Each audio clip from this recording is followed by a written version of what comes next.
My brother Roger looked my 8-year-old daughter straight in the eyes and said the 6 words that would destroy our entire family. "You can't call me uncle anymore." I'm Janelle, and this happened just 3 weeks ago at what should have been a normal family barbecue. The kind where kids run through sprinklers and adults complain about property taxes. Instead, it became the day my 42-year-old brother decided to tell my adopted daughter, Gracie, that she wasn't real family because she didn't share our blood. Roger Whitaker owned 3 car dealerships, had a house with a pool that looked like something from a magazine. His wife, Colleen, wore designer everything, and their twin boys, Dakota and Braden, went to private school. My brother was the success story our parents, Frank and Lorraine, loved to brag about at church. But what happened 5 days later at his retirement party made everyone in our family realize they never really knew Roger Whitaker at all. See, while Roger was busy telling my daughter she wasn't real family, he was hiding a secret that would cost him his marriage, his business partners, and every single person who thought he stood for family values. The letters I sent to 47 people at that party didn't just expose him. They revealed that everything he'd built was based on the very lie he tried to weaponize against an 8-year-old girl. And the man who walked through those country club doors that evening, the one Roger had been paying $30,000 a year to disappear, that was just the beginning of how karma came to collect what was owed. But I'm getting ahead of myself. Let me tell you how a dental hygienist and her daughter brought down the most successful man in our family, and why he thanked us for it in the end. Life had finally started feeling stable for Gracie and me. After 3 years of fertility treatments that drained my savings and my marriage, my ex-husband David had walked out with the helpful parting words, "Maybe you're just not meant to be a mother." 2 years after the divorce, I walked into a foster care facility and met a 3-year-old girl with tight curls and eyes that had seen too much. Gracie didn't speak for the first month I had her. She just watched everything, like she was waiting for me to disappear too. Now, 5 years later, she was unstoppable. Honor roll student at Riverside Elementary, striker on her soccer team, the kid who made friendship bracelets for everyone in her class, including the boy who ate glue. She sang in the shower, badly but enthusiastically. She'd conquered her fear of the dark and now read under her covers with a flashlight I pretended not to know about. Every night when I tucked her in, she'd wrap her small arms around my neck and whisper, "Love you to the moon and back, Mama." Those moments made every struggle worth it. Our Sunday dinners at my parents' house in Oakwood had become the cornerstone of our week. Mom would start cooking at dawn, filling the house with the smell of pot roast and fresh bread. Dad would pretend to help while actually stealing bites and getting swatted with Mom's wooden spoon. It was a 35-year-old tradition that had survived divorces, job losses, and even my sister Colleen's brief vegan phase that nobody talked about anymore. The whole Whitaker family would pile into Mom's dining room by 2 o'clock sharp. Roger would arrive in whatever luxury car he was test driving that week. Pauline trailing behind with her contribution of store-bought pie she'd put on her own serving plate. The twins, Dakota and Braden, would thunder through the house like perpetually caffeinated tornadoes. Colleen drove up from the state university where she was finishing nursing school, usually exhausted but never missing a Sunday unless she had clinicals. Roger had always been the golden child, and I mean that without bitterness. While I was solidly middle-class comfortable with my dental hygienist salary and 2-bedroom apartment, Roger had built an empire. Started selling used cars at 19, owned his first lot by 25, and now at 42, had 3 dealerships with his face on billboards across 2 counties. "Whitaker Wheels, where family comes first," was his slogan, printed under his confident smile on every advertisement. But here's what the billboards didn't show. Roger was actually wonderful with Gracie, at least in the beginning. When I first brought her home, terrified I was going to somehow break this already fragile child, Roger had shown up at my apartment with a pink bicycle, complete with training wheels and handlebar streamers. He'd spent 3 hours teaching her to ride it in the parking lot, jogging beside her with his hand on the seat, his expensive dress shirt soaked with sweat. Every kid needs a bike from their uncle. he'd said, grinning as Gracie finally pedaled 5 feet on her own before tipping into the grass. Besides, Princess Gracie needs a proper royal carriage. That became their thing. He was Uncle Roger, and she was Princess Gracie. He'd bow dramatically when she entered a room. She'd curtsy back, usually while wearing her soccer uniform and light-up sneakers, which somehow made it even more charming. At Christmas, he bought her a plastic tiara from the dollar store that she treated like the crown jewels. At every family gathering, he'd make sure to announce, "Make way for Princess Gracie," and she'd beam like he'd given her the world. He'd take her to the dealership sometimes when I had to work Saturdays. She'd sit in every convertible pretending to drive while he made engine noises. His salespeople knew her by name. The guys in the service department kept a special stool for her so she could watch them work on cars. She'd come home covered in grease stains, chattering about carburetors and transmissions, words she didn't fully understand but repeated with authority. "Uncle Roger says I can sell cars too when I'm bigger," she'd announced one Sunday, mouth full of mashed potatoes. "He says I already know how to make people smile, and that's the most important part." "That's my girl," Roger had said, reaching over to high-five her with the hand that wore a Rolex worth more than my car. My parents adored the relationship. Mom would tear up watching them together, seeing her successful son embrace his role as uncle with such enthusiasm. Dad would nod approvingly, the way fathers do when they're proud but trying not to show it too much. Even Pauline seemed to soften during these moments, occasionally forgetting to check her phone or criticize the temperature of Mom's coffee. That's why what happened at the barbecue felt like watching a house of cards collapse in slow motion. All those moments, all that love we thought was real, crumbled with 6 words from the mouth of a man who'd spent years calling himself her uncle. It started at Roger's annual back-to-school barbecue, the last Saturday before school began. He threw it every year at his house, the one with the infinity pool and outdoor kitchen that looked like it belonged in a magazine. The invitation always said casual, but Pauline would still judge anyone who showed up in actual casual clothes. I'd learned to wear what I called suburban armor. Nice jeans, a blouse from Target that looked more expensive than it was, and the one pair of designer sandals I'd bought on clearance. The twins were showing off their new dirt bikes, bright red machines that cost more than I made in a month. They zipped around the manicured lawn while parents clutched their drinks and pretended not to notice when the boys nearly crashed into Pauline's prized rose bushes. Gracie watched them with the kind of longing only an 8-year-old can manage, her fingers twisted in the hem of her sundress. Finally, she gathered her courage and ran up to Roger, who was manning the grill in his monogrammed apron. She tugged on his polo shirt, the pink one that Pauline insisted brought out his eyes. "Uncle Roger, can I try to coat his bike? Please? I'll be super careful, I promise." Roger kept flipping burgers, not even looking down. "The bikes are for family only, Gracie." She tilted her head, confused.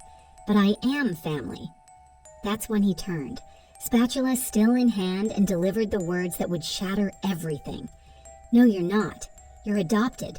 You can't call me uncle anymore. That's for real nieces and nephews. Biological family." The backyard went silent. Even the twins stopped their bikes mid-ride, engines dying with a sputter. The only sound was meat sizzling on the grill, starting to burn. My mother dropped the bowl of potato salad she'd been carrying. It hit the patio with a crash, mayonnaise and potatoes exploding across the slate tiles. My father, who'd been laughing at something our neighbor had said, turned so fast he knocked over his beer. Pauline suddenly became fascinated with her phone screen, her perfectly manicured, fingers scrolling frantically through nothing. Gracie's face went through a transformation I'll never forget. Confusion shifted to understanding, then to a pain so raw it made my chest physically ache. "But you're my Uncle Roger," she whispered, her voice cracking. "You call me Princess Gracie." "I'm Janelle's brother," Roger said, turning back to his burning burgers as if he hadn't just destroyed a child's world. "That doesn't make me your uncle.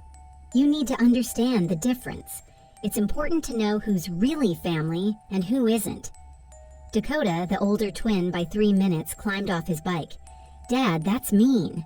"It's not mean. It's honest," Roger replied, his voice taking on that lecturing tone he used in his commercials. You and Braden have actual Whitaker blood. Gracie doesn't. The sooner everyone accepts that, the better. My father's jaw tightened the way it did when he was about to lose his temper, something that happened maybe once a decade. Roger, what the hell has gotten into you? Nothing's gotten into me, Dad. The twins asked why she gets the same Christmas money they do when she's not really blood. Kids need to understand family structure. I'm doing Janelle a favor here.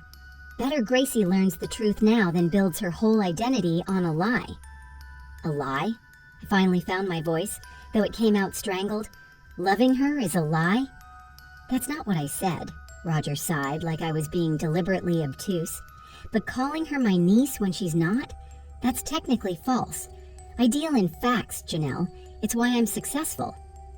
Gracie pressed her face into my stomach, her small body shaking with sobs that she was trying desperately to muffle.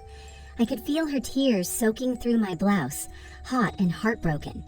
We're leaving, I managed to say, scooping Gracie up even though she was getting almost too big to carry. Oh, come on, Janelle, don't be dramatic, Roger called out, actually rolling his eyes. She was going to figure it out eventually. Kids at school will tell her she's different. I'm preparing her for the real world. The real world? Colleen spoke up from where she'd been frozen by the pool. The real world where uncles love their nieces regardless of how they joined the family? She's not my niece, Roger repeated, slower, like we were all stupid. That's the whole point. My mother had knelt to clean up the spilled potato salad, her hands shaking. Now she stood, leaving the mess, and walked over to Roger. At 5'2", she had to crane her neck to look him in the eye. I'm ashamed of you, she said quietly, and somehow that was worse than if she'd screamed. Deeply, profoundly ashamed. Then she turned and followed me to the car, my father right behind us, leaving Roger standing at his expensive grill with his burned burgers and his biological children, and his perfect wife who wouldn't meet anyone's eyes. For 3 days, I watched my daughter disappear into herself. She stopped, singing in the shower. She pushed her breakfast cereal around the bowl until it turned to mush. When her soccer coach called to ask why she'd quit mid-practice, I had no good answer. Her teacher, Mrs. Brennan, sent home a note saying Gracie had spent recess sitting alone against the building instead of playing with friends. Sweetie, you want to talk about what happened? I asked for the 10th time, sitting on the edge of her bed. Am I not real? She whispered into her pillow. You're the realest, most wonderful person I know. Then why doesn't Uncle Roger want me? I had no answer that an 8-year-old could understand when I couldn't understand it myself. My mother came by every day, bringing Gracie's favorite cookies, new books, anything to coax a smile. Dad tried too, showing up with a model airplane kit they could build together, but Gracie just thanked them politely and retreated to her room. The light that made her Gracie was dimming, and I felt helpless to stop it. On Wednesday night, Colleen called. I've been thinking about Roger's retirement party on Saturday. I'm not going, I said immediately. Neither is Gracie. Hear me out. He's announcing his big transition, right? Stepping back from daily operations, keeping ownership but letting his partner run things while he plays golf and pretends to consult. So everyone who matters to him will be there. All his business associates, the country club crowd, his precious Chamber of Commerce buddies. Everyone who thinks Roger Whitaker is Mr. Family Values. Colleen, I'm not in the mood for revenge fantasies. This isn't fantasy. Remember when I worked at the courthouse during nursing school? Filing papers? Helping with records? Yeah? I still have friends there. Public records are public for a reason, Janelle. We could look into some things. What kind of things? The kind of things someone obsessed with biological family might not want people to know. I should have said no. Should have taken the high road. But then I looked at Gracie's door, closed at 7:30 when she used to beg for just 5 more minutes before bed. What did you have in mind? Colleen came over after Gracie was asleep. We sat at my kitchen table with laptops and legal pads like we were planning a PTA fundraiser instead of our brother's downfall. What we found in the public records made my coffee go cold in my hands. Oh my God, Colleen breathed. Roger's adopted. The adoption decree was right there in black and white. Roger James Whitaker, adopted at 6 months old by Frank and Lorraine Whitaker. Original name, Roger James Hendris. Mom and Dad never told us, I said, stunned. There's more. Colleen pulled up another document. Look at these court filings. 5 years ago, someone named Carl Hendris tried to contest a restraining order filed by Roger Whitaker, the same Roger Whitaker who owns 3 dealerships. We kept digging. Property records showed Roger had been making payments on a rundown house across the state, owned by one Carl Hendris. Employment records from the dealership, subpoenaed in a wrongful termination lawsuit, showed irregular consulting payments to a company called CH Holdings, registered to the same Carl Hendris. He's been paying his biological father to stay away, I said. Roger found his birth father and has been hiding him, while telling your daughter she's not real family. The next morning, I made a decision. I wrote 47 letters, one for every person on the guest list for Roger's retirement party. Pauline had given me access to the dealership's database years ago for a school fundraiser, and she'd never changed the password. I personalized each letter, addressing them by name, referencing their connection to Roger.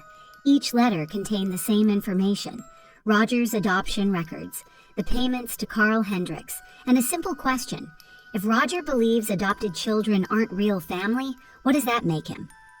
But I didn't want to just mail them. That felt too passive, too easy to ignore. So I did something else. I called Carl Hendris.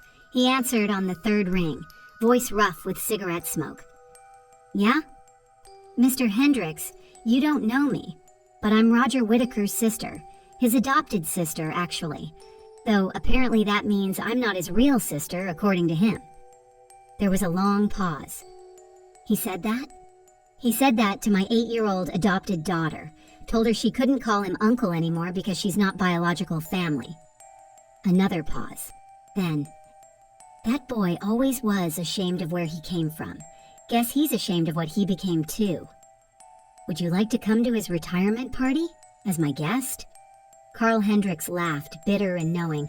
Lady, I've been waiting 15 years for someone to ask me that. The retirement party was everything Roger would have wanted. Elegant, expensive, and designed to impress. The country club's ballroom gleamed with crystal chandeliers and white tablecloths. A jazz quartet played softly in the corner, while servers in bow ties circulated with champagne and shrimp that cost more per pound than I made in an hour. Roger stood at the podium in a suit that probably cost more than my monthly rent. Pauline beside him in a dress that definitely did. Thank you all for coming, Roger began, his salesman's smile at full wattage. When I started selling cars at 19, I had nothing but ambition and a belief in family values. I stood in the back with Gracie, who'd insisted on coming despite everything. She wore her favorite purple dress and held my hand tight. My parents flanked us, Dad's jaw set, and Mom clutching her purse like a weapon. Everything I've built, Roger continued, raising his champagne glass, has been for family. Real family. Blood family. That's what matters in this world. Knowing where you come from, who you really are, and preserving that legacy for the next generation. That's when the first phone buzzed. Then another. Then dozens. A symphony of notifications as my courier service delivered 47 letters simultaneously. Pauline was checking her phone when her assistant handed her an envelope. She opened it absently, still listening to Roger's speech about authentic bloodlines and genetic legacy. I watched her face change as she read, color draining until her expensive foundation looked like a mask on white paper. The Whitaker name means something in this community, Roger was saying. It means integrity. It means knowing exactly who you are and never pretending to be something you're not. Roger, Pauline's voice cut through his speech like a knife. What is this? She held up the letter, hand trembling. The microphone picked up Roger's confused laugh. Honey, I'm in the middle of... You're adopted? The words echoed through the ballroom's perfect acoustics. You've been adopted this whole time and never told me? Never told our children? The room erupted. Every guest was reading their letter now, voices rising in confusion and disbelief. Roger's business partner, Mitchell Stevens, stood up so fast his chair fell backward. You've been embezzling from the company? Mitchell's voice boomed. These payments to CH Holdings, that's fraud, Roger. I can explain, Roger started, but his voice was drowned out by the sound of the ballroom doors opening. Carl Hendris walked in wearing an ill-fitting suit that had probably been in style 20 years ago. His face was weathered, lined by hard living, but his eyes, they were Roger's eyes, unmistakably. He tried to slick back his gray hair, and his hands shook slightly, but he walked with purpose straight toward the podium. "Hello, son," Carl said, his rough voice carrying in the now silent room. "Got a call saying you were finally ready to acknowledge where you really come from." Roger's face cycled through emotions like a slot machine. Shock, rage, fear, and finally, naked panic. "You can't be here. I have a restraining order." "Expired 2 years ago," Carl said mildly. "You kept paying me anyway. Guess you were too scared to check." Dakota, one of the twins, stood up from the kids' table. "Dad, who is that?" "That's your grandfather," Pauline said, her voice sharp enough to cut glass. "Your biological grandfather that your father has been paying $30,000 a year to pretend doesn't exist." My father walked to the podium, took the microphone from Roger's unresisting hand. The room watched Frank Whitaker, respected retired principal, grandfather and man of uncommon dignity, clear his throat. "My son Roger was adopted when he was 6 months old," Dad said clearly. "His mother Lorraine and I chose him, loved him, raised him as our own because that's what family does. We never told him he was adopted because to us, it didn't matter. He was our son, period." He looked directly at Gracie then, his eyes soft. "Just like Gracie is my granddaughter. Period. No qualifiers, no explanations, no blood tests needed." Then Dad turned back to Roger, and his softness turned to steel. "But you, Roger, have spent so much energy hiding who you are that you forgot who you could have been. You hurt an innocent child to protect your own shame. You stole from your business to hide your truth. You lied to your wife, your children, everyone who trusted you." The business associates were already leaving, phones pressed to ears, probably calling lawyers. Mitchell Stevens pointed at Roger. "We're done. The partnership is dissolved. You'll be hearing from our attorneys about the embezzlement." "Wait," Roger said desperately. "Please, just let me explain." But the exodus had begun. Within minutes, only family remained in the echoing ballroom. Roger stood at the podium like a captain on a sinking ship, still gripping the edges as if they could keep him afloat. Pauline walked up to him, removed her wedding ring, and placed it on the podium. 15 years of marriage, and I never knew who you really were." "I'm still me," Roger whispered. "No," she said. "You're exactly who you've always been. I just finally see it." Roger's empire crumbled faster than anyone expected. Within a week, 3 business partners had pulled out completely. The fraud investigation began the following Monday. Pauline filed for separation, taking the twins to her mother's house in Connecticut. Not because he was adopted, she made that clear in every conversation, but because he'd lied for their entire marriage, stolen money, and destroyed an innocent child's sense of belonging to protect his own ego. The twins, confused and angry, started asking the questions Roger had always feared. "Why did Dad hurt Gracie if he's adopted too?" Dakota asked me over the phone.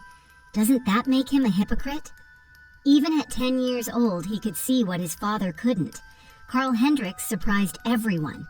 The man Roger had painted as a monster, worth $30,000 a year to keep hidden, turned out to be remarkably decent. Yes, he'd made mistakes. He'd been in and out of prison in his 20s, struggled with addiction, made choices he regretted. But he'd gotten clean 12 years ago, found faith, and had been respecting Roger's wishes to stay away despite desperately wanting to know his son. "I would have been proud to know him," Carl told me over coffee a week after the party. His hands were steady now, wrapped around a ceramic mug. "Successful businessman, family man, all of it. But not like this. Not as someone who hurts children to protect himself."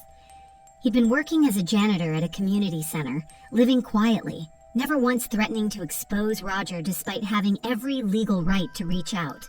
The payments Roger made? Carl had been donating most of them to a foster care charity. Figured if my boy didn't want me, maybe I could help some other kids who needed it, he said simply. 2 months after the party, Roger showed up at my apartment. He'd lost weight, his expensive clothes replaced with jeans and a plain t-shirt. The Mercedes was gone, replaced with a 10-year-old Toyota. He looked older, humbled, more like the brother I'd grown up with before success changed him. Gracie hid behind me when she saw him at the door. "I'm sorry," he said, and his voice broke. For the first time in my life, I watched my proud, successful brother cry. Not the controlled tears of a man protecting his image, but the messy, painful sobs of someone finally facing himself. I was so terrified of being rejected for not being real family that I rejected her first, he managed between breaths. I became everything I was afraid of. I turned into the monster I thought everyone would see if they knew the truth. "Tell her, not me," I said, stepping aside. Roger dropped to his knees on my doorstep, meeting Gracie at eye level. "Princess Gracie, I'm so sorry. You're my niece. You've always been my niece. I was scared and stupid and cruel. I hurt you because I was hurting, and that's unforgivable. But if you'll let me, I want to spend the rest of my life making it up to you." Gracie stood there for a long moment, 8 years old and wiser than any of us deserved. Then she said, "Everybody makes mistakes. That's what Mommy says. But you have to mean you're sorry." "I mean it," Roger whispered. "I mean it more than I've ever meant anything." She hugged him then, and I watched my brother break down completely, holding my daughter like she was keeping him from drowning. Roger's rebuilding his life now, piece by piece. He sold his remaining stake in the dealerships to pay back what he'd taken. He lives in a small apartment, works as a sales manager at someone else's dealership. But here's the remarkable part. He seems happier. He volunteers at the foster care charity Carl had been supporting, sharing his story with older kids aging out of the system. "Family is who shows up for you," he tells them, "not whose DNA you share." I learned that the hardest way possible. Last Sunday at dinner, I watched Roger push Gracie on the swing set he'd insisted on installing in our parents' backyard with his own hands. She was laughing, calling out, "Higher, Uncle Roger, higher," like the past 6 months hadn't happened, like forgiveness could be that simple. Mom came up beside me, squeezing my hand. "You saved him, you know." "I destroyed his life, Mom." "No, honey, you revealed it. The truth always comes out. But this way, Gracie learned the most important lesson of all." "What's that?" "That being chosen makes you more family, not less. And that standing up for yourself and the people you love is never wrong, no matter who you're standing up to." As I watched my brother and my daughter together, I realized we all carry secrets about belonging. Roger's mistake wasn't being adopted.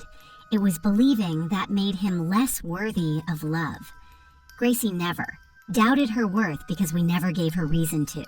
That's the difference between shame and love.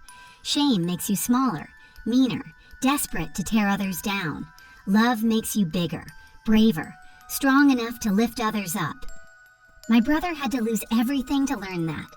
But seeing him now pushing my daughter on that swing, both of them laughing in the afternoon sun, maybe that's exactly what needed to happen. Family isn't blood. It's the choice to show up again and again, especially after you've fallen. And we're all still choosing each other, one Sunday dinner at a time. If this story resonated with you, if you've ever felt like you didn't belong or knew someone who made you feel that way, I want you to know that chosen family is real family. The love we choose to give and receive is the most powerful force in the world. It can survive betrayal, weather storms of shame, and come out stronger on the other side. Share this video with someone who needs to hear that they belong, exactly as they are. Leave a comment about your own chosen family, the people who show up for you regardless of DNA. And subscribe to this channel for more stories about the complicated, messy, beautiful truth of what makes a family real. Because at the end of the day, we're all just people choosing to love each other, and that choice is what makes us family.